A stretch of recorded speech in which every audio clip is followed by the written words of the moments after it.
这个就是黑色的，在中间这个黑色的是广东省博物馆，如果去过的，旁边就是广州的图书馆。因为今天我们是在深圳图书馆嘛，至少也把广州图书馆介绍一下啊。这都是一个城市的文化地标。到深圳这里，其实我当时画了，如果我当时去年我或者是前年我搞了讲座，我可能就把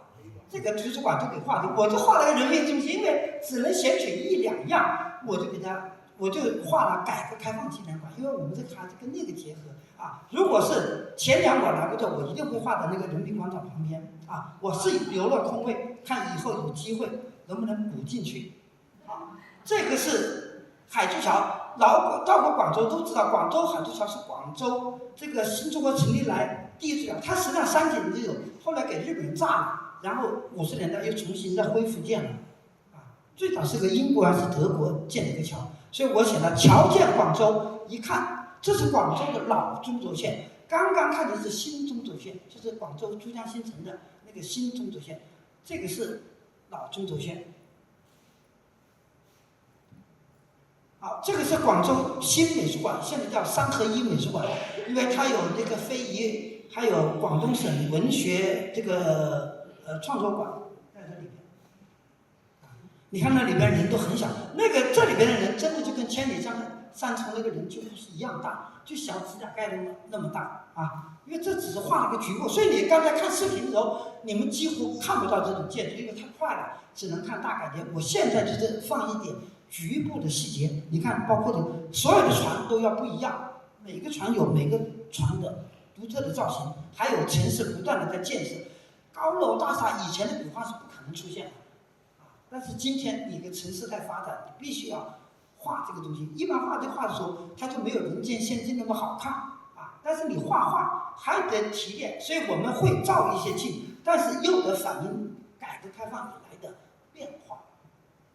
好，这个就是有一点。东莞，你看啊，我这个画是罗浮山没有城市高楼大厦，广州就高楼大厦密集型的。一到了东莞，我又把高楼大厦，莞城也很多，我推了远景给大家看，我就把它的松山湖很漂亮，去过了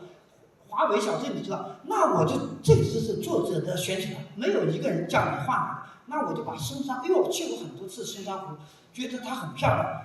这个就是要跟平时的阅历行万里路有关，你平时没有心，不去观察，你画创作的时候再去找你是来不及的，所以我首先想到了。我就要表现松山湖这个欧洲小镇，何况它小镇的建筑有起伏，而且它还有个小火车，你画出来就很有它独特的一个那种他们的企业文化，他们的一个红色的小火车，我不知道这里有，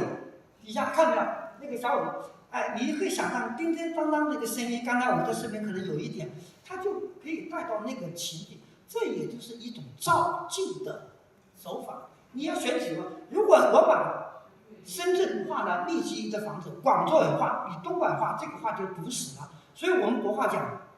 疏可跑马，密不透风。密的时候，你看深圳，我这个莞城远处我还是有密的，但是我给它缩小了，整个占的比例小，我还是给它密，因为它毕竟是现代城市啊。那你就靠处理。但是我把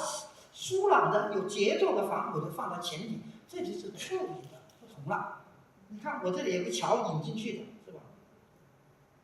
好，再讲讲这个东深供水，这个就是从这个河源的水经过东莞再到深圳，那么我们就说了，引东深供水，送生命水源，送给哪里啊？香港，大家都知道。那实际上就港珠澳连为一体了，就知道引水思源。你们要知道，这水是从哪来的？是经过了深圳，再处理了以后再送去的。它到东莞了以后，把那个水要提高，再送到深圳，深圳再经过水处理，再送到，所以它也被称为政治水、生态水。好，我画深圳一开头，我并没有画高楼大厦，而我是画的深圳的红树林，在福田这有个红树林，就还是想把深圳打造成一个宜居的城市。尽管它各方面在中国是领先，是吧？高楼大厦林立，但是我做画来说，我还是要做成这样。它有高楼大厦，我们来看，但是一开进深圳，不要给人造成那个感觉就是高楼大厦。我尽管在画里面的最高点我留给了深圳平安国际，但是我还是你看这里，哇，这个地方其实是可以加下啊。如果按今天看，我都一下可能很多要陈老师，